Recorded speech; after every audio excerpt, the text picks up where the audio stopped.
ಮಣ್ಣು ಉಳಿಸಿ ದೇಶ ರಕ್ಷಿಸಿ ರೈತರಿಗೆ ಆದ್ಯತೆ ನೀಡಿ ಬಸವರಾಜ್ ಬಿರಾದಾರ್. ಕೋಲಾರ ತಾಲೂಕಿನ ಶಿಕ್ಷಣ ಕ್ರಾಂತಿಗೈದ ಲಿಂಗೈಕ್ಯ ಬಂತನಾಳ ಸಂಗನ ಬಸವ ಶಿವಯೋಗಿಗಳ ಹುಟ್ಟೂರು ಮಸೂತಿ ಗ್ರಾಮದಲ್ಲಿ ಇಂದು ಮಣ್ಣಿನ ಸಂರಕ್ಷಣೆ, ಮಣ್ಣು ಉಳಿಸಿ ದೇಶ ರಕ್ಷಿಸಿ ರೈತರಿಗೆ ಆದ್ಯತೆ ನೀಡಿ ಎಂಬ ಜಾಗೃತಿ ಜಾಥಾ ನಡೆಯಿತು. ಈ ಕಾರ್ಯಕ್ರಮವನ್ನು ಹಿರೇಮಠದ ಪ್ರಭುಕುಮಾರ್ ಶಿವಾಚಾರ್ಯರು ಎತ್ತುಗಳಿಗೆ ಬಾಳೆಹಣ್ಣು ತಿನ್ನಿಸುವ ಮೂಲಕ ಚಾಲನೆ ನೀಡಿದರು. ಗ್ರಾಮದ ಸಂತೋಷ್ ಚನಗೊಂಡ ಮಾತನಾಡಿ, ನಾವೆಲ್ಲರೂ ಉಸಿರಾಡುತ್ತಿರುವುದಕ್ಕೆ ಮಣ್ಣು ಕಾರಣ. ದನಕರುಗಳು ಹಾಗೂ ಮಾತೃ ಸ್ವರೂಪಿಯಾದ ಮಣ್ಣಿನ ರಕ್ಷಣೆ ನಮ್ಮೆಲ್ಲರ ಹೊಣೆ ಮತ್ತು ಜವಾಬ್ದಾರಿಯಾಗಿದೆ. ಮಣ್ಣು ಉಳಿಸಿ ರೈತರಿಗೆ ಮೊದಲ ಆದ್ಯತೆ ಕಾರ್ಯಕ್ರಮಕ್ಕೆ ನಮ್ಮ ಗ್ರಾಮದ ರೈತರ ಸಂಪೂರ್ಣ ಬೆಂಬಲವಿದೆ ಎಂದರು. ಎತ್ತಿನ ಬಂಡಿಯಲ್ಲಿ ಲಿಂಗೈಕ್ಯ ಸಂಗನ ಬಸವ ಶಿವಯೋಗಿಗಳ ಭಾವಚಿತ್ರ ಮೆರವಣಿಗೆ ಮುಖಾಂತರ ಕೈಯಲ್ಲಿ ಮಣ್ಣು ಉಳಿಸಿ ಭಿತ್ತಿಪತ್ರಗಳು ಹಿಡಿದು ಶಾಲೆಯಿಂದ ಆರಂಭಿಸಿ ಗ್ರಾಮದೆಲ್ಲೆಡೆ ಸಂಚರಿಸಿ ಜಾಗೃತಿ ಮೂಡಿಸಲಾಯಿತು. ಈ ಕಾರ್ಯಕ್ರಮದಲ್ಲಿ ಗ್ರಾಮ ಪಂಚಾಯಿತಿ ಅಧ್ಯಕ್ಷ ಸಂತೋಷ್ ಗಣಾಚಾರಿ, ಜಿಲ್ಲಾ ಚುಟುಕು ಸಾಹಿತ್ಯ ಪರಿಷತ್ ಅಧ್ಯಕ್ಷ ಜಗದೀಶ್ ಸಾಳಲ್ಲಿ, ಗುರಪ್ಪ ಕಾಗಲ್, BA ಪಾಟೀಲ್ ಹಾಗೂ ಗ್ರಾಮದ ನೂರಾರು ಮುಖಂಡರು ಉಪಸ್ಥಿತರಿದ್ದರು. ಬ್ಯೂರೋ ರಿಪೋರ್ಟ್ ಲಾಲ್ಸಾಬ್ ಸವಾರ್ಗಳ ಜೊತೆ ಕನ್ನಡ ಧ್ವನಿ ನ್ಯೂಸ್, ವಿಜಯಪುರ. ಉಳಿಸಿ ಉಳಿಸಿ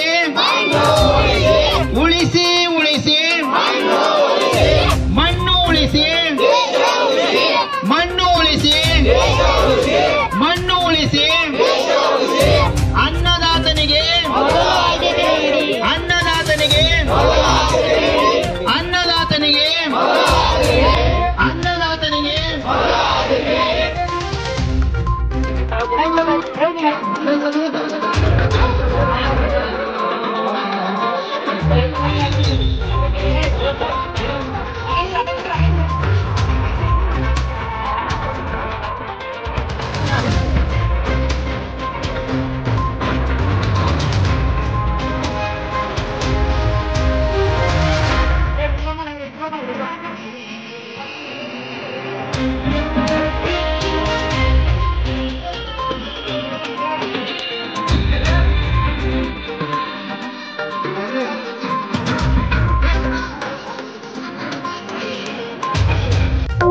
ಉಳಿಸಿ ಅನ್ನದಾತನಿಗೆ ಅನ್ನದಾತನಿಗೆ ಉಳಿಸಿ ಉಳಿಸಿ ಉಳಿಸಿ ಉಳಿಸಿ ಮಣ್ಣನ್ನು ಉಳಿಸಿ ಮಣ್ಣನ್ನು ಉಳಿಸಿ.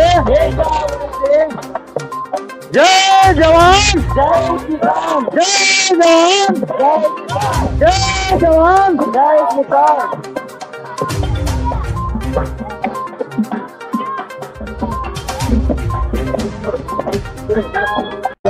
ಈ ಚಾನೆಲ್ ಅನ್ನು ಸಬ್ಸ್ಕ್ರೈಬ್ ಮಾಡಿ ಮತ್ತು ನಮ್ಮ ಹೊಸ ವಿಡಿಯೋವನ್ನು ಎಲ್ಲರಿಗಿಂತ ಮುಂಚೆ ನೋಡಲು ಬೆಲ್ ಐಕಾನ್